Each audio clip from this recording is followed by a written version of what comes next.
인구조사도 성경시대에 보면 벌써부터 있었던, 오래전에 있었던 일입니다.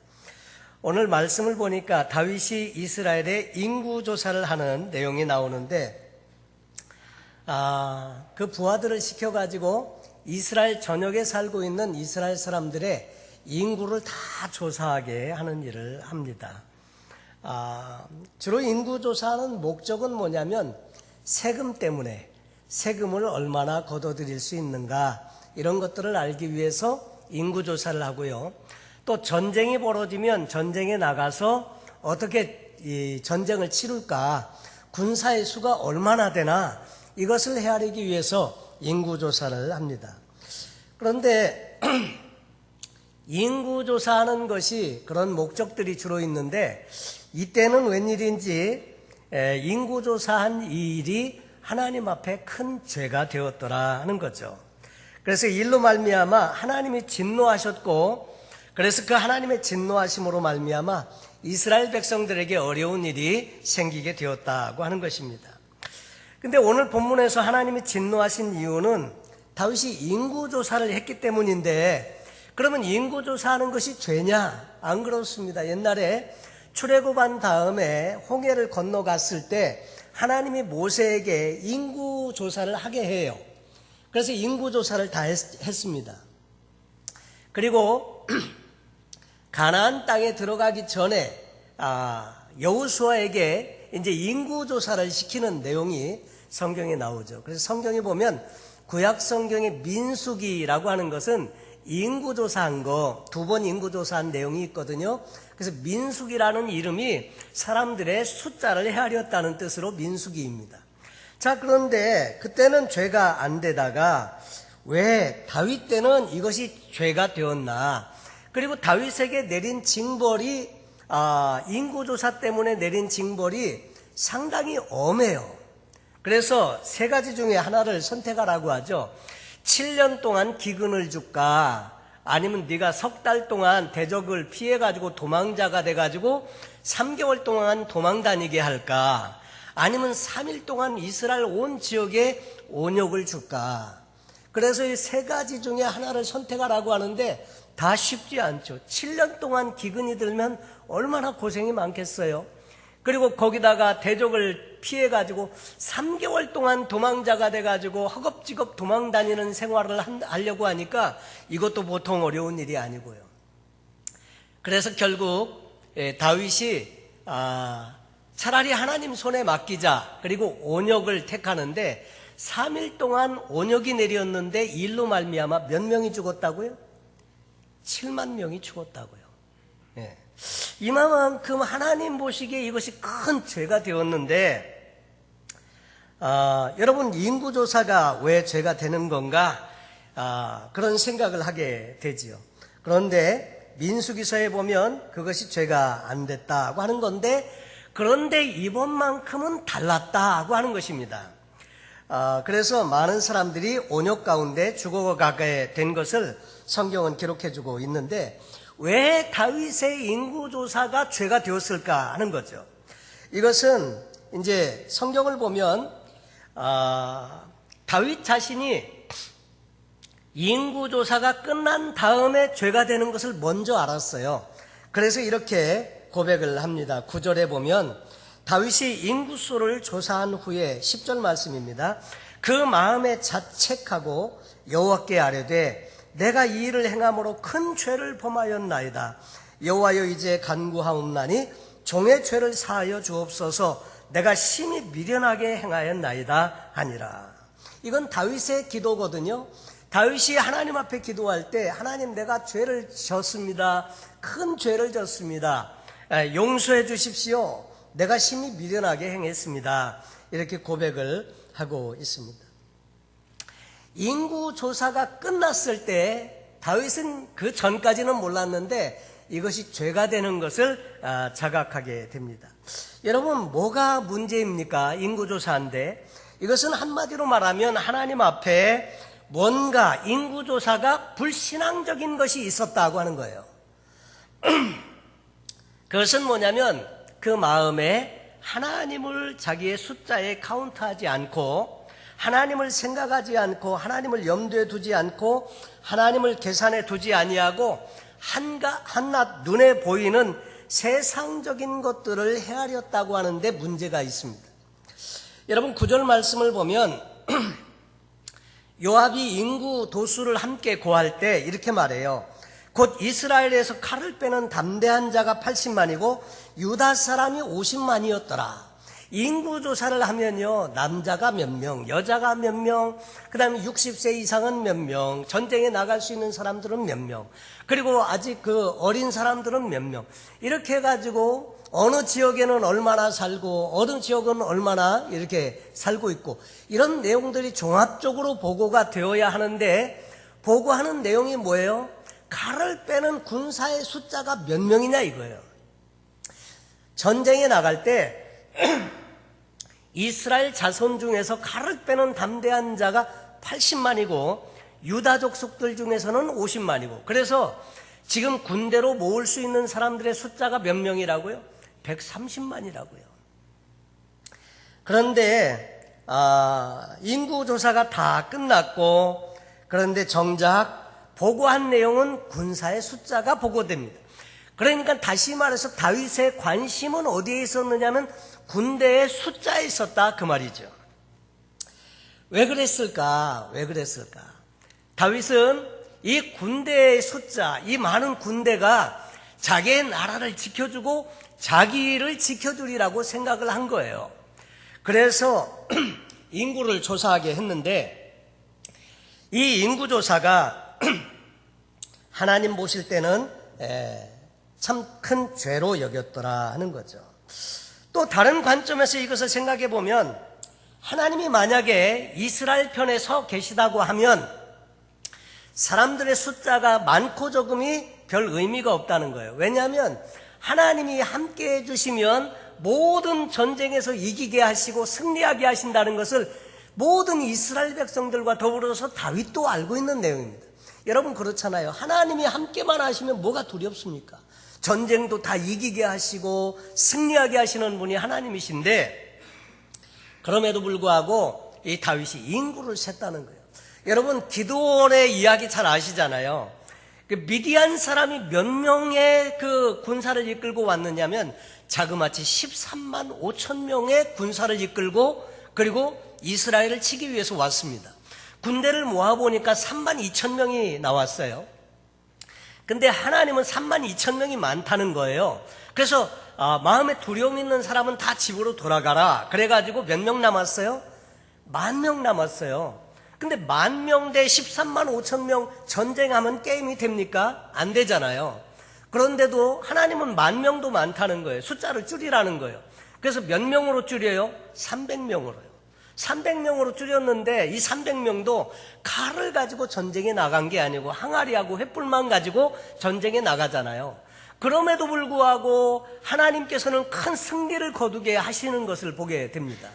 숫자가 문제가 아니라는 거예요. 하나님이 함께만 하시면. 그런데 다윗은 그 하나님을 염두에 두지 아니함으로 말미암아 백성들의 군대의 숫자를 헤아리게 되었다고 하는 거죠.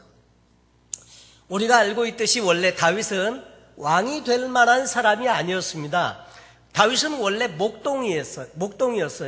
그래서 사무엘이 그 이새의 집으로 그 기름 부으려고 하나님이 보내셔서 이스라엘의 사울을 대신하여 왕이 될 사람에게 기름을 부으라고, 그래서 이새의 집에 보냈는데 가서 보니까 첫째 아들을 보니까 왕 될 아주 인물이 준수해. 저 사람이면 되겠구나. 그리고 기름을 부으려고 이렇게 하는데 하나님이 아니라는 거예요. 그 둘째가 나왔는데 둘째도 보니까 괜찮아. 이 사람이면 왕이 될 것 같아. 그래서 기름을 부으려고 했는데 또 아니라는 거예요. 그래서 쭉 다 지나가는데 하나님이 감동을 안 주셔요. 그래서 아들이 이뿐이냐? 그랬더니 뭐라고 그래요? 말째가 있는데 지금 양을 치고 있습니다. 아버지가 보기에도 이 아들은, 막내 아들은 왕될 사람이 아니야. 그러니까 넌 약이나 좀 치고 있어. 선지자 사무엘이 우리 집에 오시는데 아들들을 다 오라고 그런다. 그러니까 이 아버지가 볼 때도 말째는 숫자에 들지 않는 그런 아들이었어요. 그리고 목동이었고요. 그런데도 하나님은 그 하나님의 마음의 지정함이 이 다윗에게 있었고, 이 다윗을 기름을 붓게 하시고, 그리고 많은 훈련과 연단의 과정을 통과하게 하시고, 그리고 마침내는 이스라엘의 왕으로 세우시는 분이 누구세요? 하나님이세요. 하나님이 그렇게 세웠거든요. 그래서 다윗은 언제나 고백을 할 때 늘 이런 고백을 하게 되죠. 여호와가 나의 힘이고 나의 반석이고 나의 피난처시고 요새요. 그래서 하나님 그분이 자신의 모든 삶의 능력을 공급해 주시고 그 뒤에서 든든하게 받쳐주시는 백이었다는 거죠. 그런데 이 하나님을 자기의 숫자에 넣지 않고 군사의 숫자를 헤아렸다는 것이 하나님 보시기에는 큰 불신앙이었다 하는 것입니다. 다윗은 그러면 안 되는 사람이었거든요. 하나님을 누구보다도 많이 경험했고 잘 알고 있는 사람이 다윗이잖아요. 그런데 이 다윗이 언젠가 하나님을 잊어버리고요, 백성들의 숫자를 헤아리게 되는 그런 부분들이 이제 등장을 합니다. 지금 이 사무엘하 24장은 다윗의 말년에 기록된 거예요. 말년에 행했던 일. 그런데 하나님께서는 오히려 밧세바와 간음을 행하고 그 남편 우리아를 죽이며 우리아만 죽일 뿐만 아니라 티나지 않게 하기 위해서 다른 군사들도 함께 죽였는데, 그 다른 군사들 함께 죽이고 간음하고 했을 때는 그래도 용서해 주셨어요. 어려운 일이 있었지만, 집안에 있었지만 그래도 이렇게까지는 하지 않으셨는데, 하나님은 오히려 이 문제를 그거보다 더 심하게 다루신다는 거죠. 여러분, 그래서 이 말씀을 통해서 가만히 보면 우리 자신의 모습을 또 보게 됩니다. 여러분, 나라의 융성함이, 자신의 이름이 세상에 나게 된 것이 자신의 힘이 아니고 전적으로 하나님의 힘으로 된 것, 하나님의 은혜로 된 것, 이것을 잊어버렸다는 데 문제가 있어요. 여러분, 그래서 우리도 똑같아요. 하나님의 은혜를 잊어버리면 우리도 똑같이 그렇게 행동할 수밖에 없다는 거죠. 여러분, 그런데 그 마음에서 하나님이 사라져버리니까 교만이 들어오게 되었고, 보여야 할 하나님은 보이지 않고 봐서는 안 되는 세상에 있는 것들이 보이기 시작했더라 하는 것입니다. 여러분, 우리도 늘 볼 때 하나님을 의지하고자 하는 마음이 있어야 하는데, 은행 어카운트에 잔고가 얼마나 있냐, 그리고 내가 하는 일이 얼마나 잘 되고 있느냐, 이런 세상적인 것을 가리기 시작하고 보게 되면 불신앙적인 그런 모습이 하나님 앞에 보여줄 수 있다는 것입니다. 여러분, 믿음 없는 사람들이 하는 일이 뭡니까? 하나님을 세는 것이 아니라 세상에 있는 것, 내가 가지고 있는 것, 내게 있는 것을 헤아린다고 하는 것입니다. 하나님을 내 숫자에 헤아리지 아니하고 내가 가지고 있는 것, 내가 얼마나 공부했나, 내가 얼마나 돈을 가지고 있느냐, 내가 얼마나 건강하냐, 이런 세상의 것들로 자신을 헤아리기 시작하는 일들이 생기게 된다고 하는 것입니다. 그러니까 하나님의 힘으로 사는 것이 아니고 내 힘으로, 내 가진 것으로 내가 열심히 노력해서 살아야 하니까 이제 내가 가진 것을 자꾸 헤아리게 된다는 거죠. 여러분, 뭘 세고 계십니까? 어떻게 세고 계신 거죠? 여러분, 사람은 다 똑같아요. 은혜가 떨어지면 우리도 역시 세상에 있는 것들을 헤아릴 수밖에 없어요. 목회자들도 자주 모이면 이렇게 물어봐요. 몇 명 모여? 몇 명? 예. 자꾸 세상 것, 이게 자꾸 그런 걸 헤아리게 된다는 거예요. 여러분, 다윗의 이 인구조사가 죄가 되는 것은 그 자신뿐 아니라 그 사랑하는 이 요압 장군도 알고 있었어요. 요압 장군이 이제 성경을 전체적으로 보면 요압 장군이 다윗보다 더 신앙이 뛰어나지 않아요. 신앙이 좀 이렇게 다윗보다 더 이렇게 하나님 보실 때 높은 신앙을 갖고 있는 사람이 아니에요. 그런데 이 요압은 이번만큼은 달랐어요. 인구조사를 자꾸 명하는 다윗에게 성경 3절에 보니까 이렇게 말해요. 요압이 왕께 고하되 백성은 얼마든지 왕의 하나님께서 100배나 더하게 하사 내 주 왕의 눈으로 보게 하시기를 원하나이다. 하나님이 만약에 원하시면 인구도 100배나 더하게 해 주실 줄로 믿습니다, 그 말이에요. 그런데 내 주 왕은 어찌하여 이런 일을 기뻐하시나이까 하되, 내 주 왕은 어찌하여 이런 일을 인구 수를 세는 일을 어찌 기뻐하십니까? 왜 그 일 하려고 하세요? 그 말이거든요. 요압이 알고 있는데 다윗은 모르고 있다, 이 말이죠. 원래 이 이 다윗이 더 신앙이 있고 언제든지 그 전에는 전쟁을 할 때도 내가 치리이까 말리이까 올라가리이까 말리이까 다 물어보고 하나님을 숫자에 넣고 이렇게 살았던 사람이 다윗인데, 그런데 지금은 안 그렇다 이 말이에요. 그래서 여러분, 이 신앙이라고 하는 것은 한 번 좋았다고 계속 좋은 게 아니라는 거예요. 그래서 늘 우리는 현재, 지금 현재 내 신앙의 현 주소가 어디에 있냐, 이게 중요하다는 거죠. 과거의 신앙이 막 충만하고 이랬어도요, 지금 아닐 수 있어요. 지금 세상의 권을 자꾸 헤아리고 그렇게 할 수 있다는 거죠. 여러분, 이 요압 장군의 하는 말이 뭡니까? 왕이시여 어찌하여가 뭡니까? 어찌하여 이를 기뻐하십니까? 우리가 지금까지 살아온 것이 다 하나님의 은혜이고, 우리가 강성한 나라를 이룬 것이 하나님의 은혜이고, 전쟁에서 승리하는 것도 하나님의 은혜고, 지금까지 그렇게 살아왔지 않습니까? 그런데 왕은 어찌하여 이런 일을 행하려고 하십니까? 그렇게 이야기를 하는 거죠. 교만이 눈을 가리게 되니까 마음속에서 하나님을 뺐어요. 그러니까 자꾸 보이는 거 헤아리기 시작한 거죠.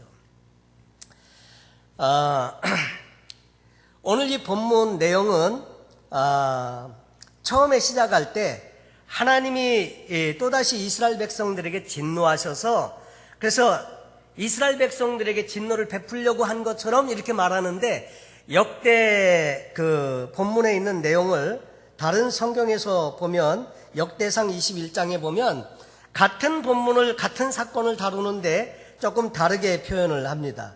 거기 보면 같은 사건인데 사단이 주도한 것으로 표현을 해요. 사단이 그 인구수를 헤아릴 마음을 집어넣고 그래서 충동질을 하는데 하나님이 그걸 허용했다, 그거죠. 불신앙적인 부분이 있기 때문에.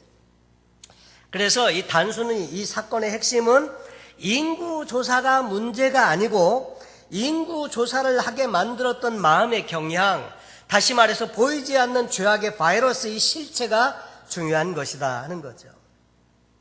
그 숨겨진 죄악의 바이러스는 첫째가 교만. 자기가 자기의 하나님이 돼서 자기 인생을 자기 마음대로 통제하면서 살아가고자 하는 이 교만이 있었다고 하는 거죠. 그래서 학자들은 인구조사의 목적을 보통 하나님의 통치를 믿지 않고 자기의 권세를 자랑하기 위해서 조사했다고 해석을 하기도 합니다. 이 정도면 이제 뿌듯한 마음. 군사가 130만, 와, 괜찮네. 괜찮네. 130만 명, 괜찮지 않습니까?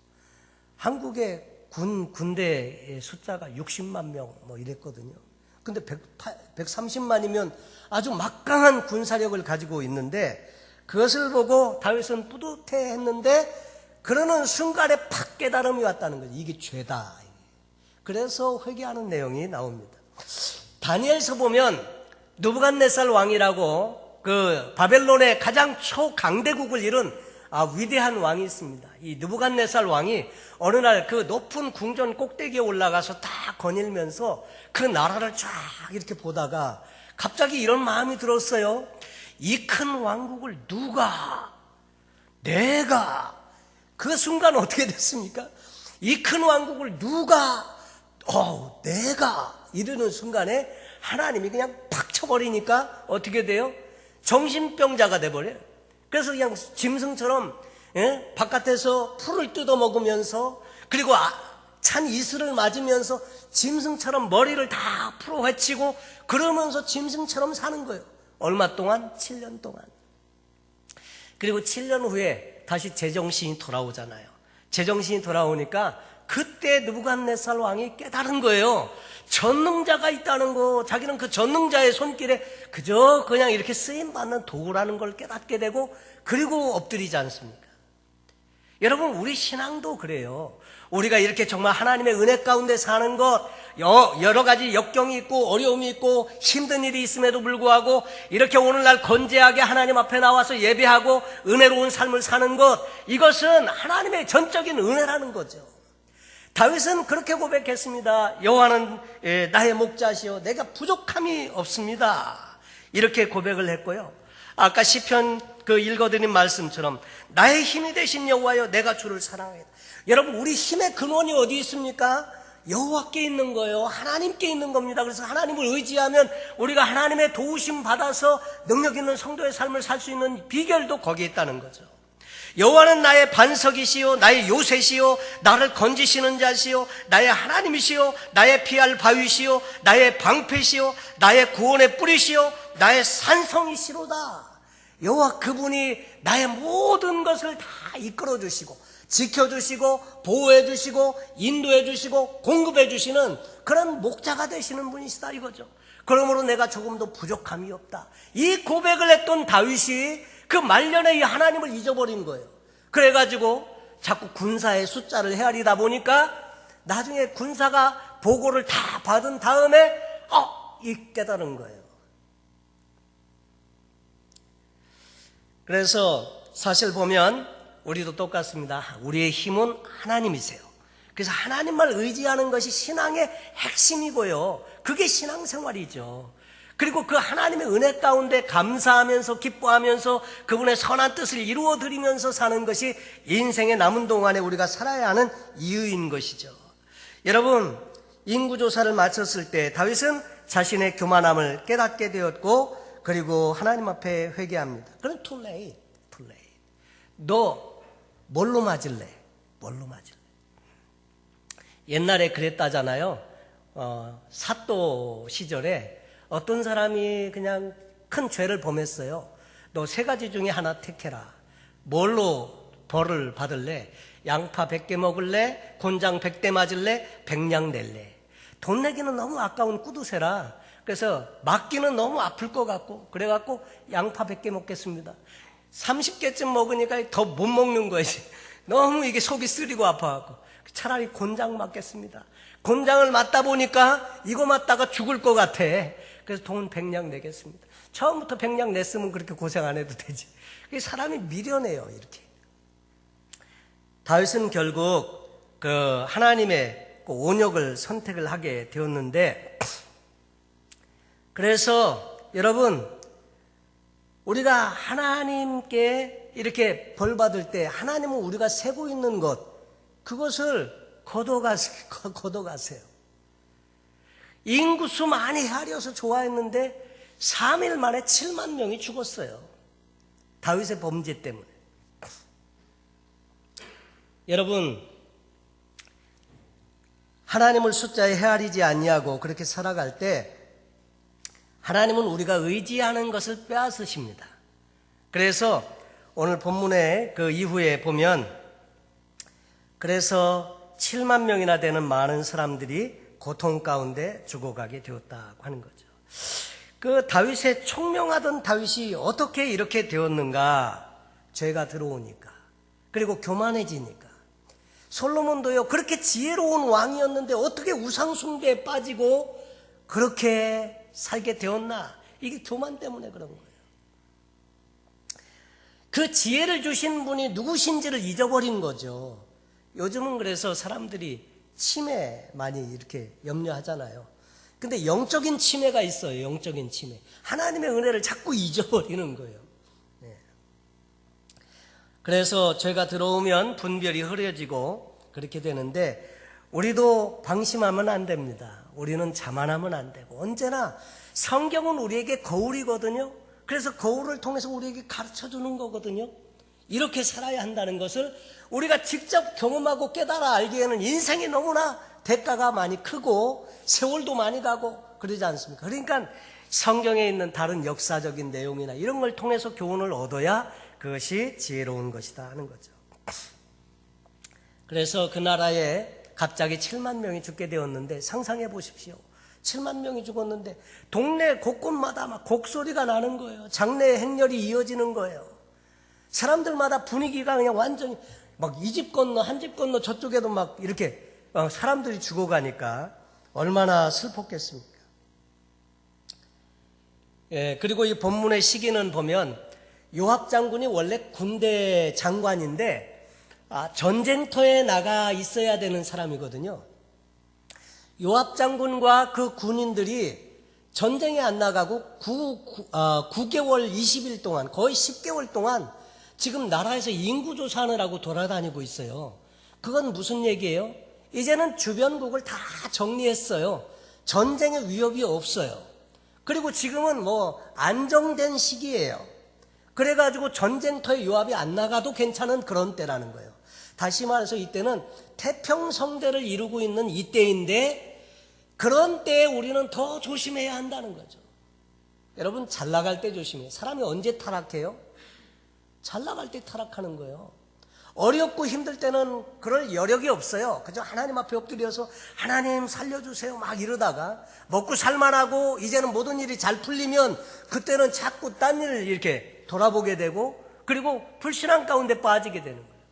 미국에 처음 이민 왔을 때는 먹고 살 일이 막막해서 하나님 도와주세요, 살려주세요, 그리고 하나님 앞에 엎드려서 기도하고 이러던 분들이 먹고 살만하면 이제는 교회도 안 나오고 골프 치러 가고 막 이러면서 그렇게 되지 않습니까? 다윗은 지금 인구조사하는 이런 시기가 태평성도의 이 성대를 이루고 있을 때 다윗도 그랬고 백성들도 그랬고 그랬다 이거죠. 여러분, 삶이 평안하십니까? 위기라고 생각하셔도 됩니다. 그런데 진짜 위기는 뭐냐면, 여러분, 하나님을 찾지 않을 때 그때가 위기다 하는 거죠. 하여간 어려운 일이 있으면 하나님 앞에 나가면 그분이 응답 주시고 우리에게 함께 하셔서 극복하게 하시죠. 그런데 정말 위기는 우리가 마음속에서 하나님이 빠져버릴 때가 진짜 위기다 하는 거죠. 그래서 오늘 이 교훈을 통해서 우리는 좋은 레슨을 좀 받아야 되겠다 이런 생각을 하게 됩니다. 저도 그전에는 숫자를 좀 헤아리게 되더라고요. 저는 많아서 헤아린 게 아니라 너무 적어서 헤아린 적이 많아요. 그랬는데 지금은 숫자에 상관없이 하나님께서 은혜를 주시는 대로 제가 문제죠. 제가 문제 아닙니까? 그래서 요즘은 정말 온전히 하나님을 내 숫자에 넣어야 한다는 거죠. 여러분, 기독교는 더하기의 종교입니다. 십자가를 보면 더하기 표처럼 되어져 있잖아요. 하나님의 주시는 은혜, 그 숫자 1 더하기 1은 2지만 그러나 하나님 플러스 알파가 있다는 거죠. 은혜라는 것이 있습니다. 그래서 하나님이 함께 하시면 이 숫자와 상관없이 우리는 하나님의 은혜를 통해서 늘 승리하며 살 수 있다고 하는 거죠. 여러분, 오늘 다윗의 이야기를 통해서 우리가 깨닫는 한 가지, 하나님을 우리의 인생의 숫자에 넣으시라고 하는 것입니다. 진심으로 내가 가진 것, 물론 이것도 귀하지만 그에 앞서서 하나님, 그분이 내 인생의 첫 번째로 카운트해야 할 그 숫자에 하나님을 넣으셔야 한다고 하는 것입니다. 그 하나님께서 여러분의 인생을 지금까지 인도해 오셨고 앞으로도 인도해 가실 것이고, 그 하나님으로 말미암아, 그 하나님의 능력으로 말미암아 우리가 승리하고 하나님 앞에 쓰임받게 될 줄로 믿습니다. 이 하나님 의지하시고 하나님 기쁘신 뜻 가운데 사시는 복된 저와 여러분 되시기를 예수님의 이름으로 축원합니다. 기도하겠습니다.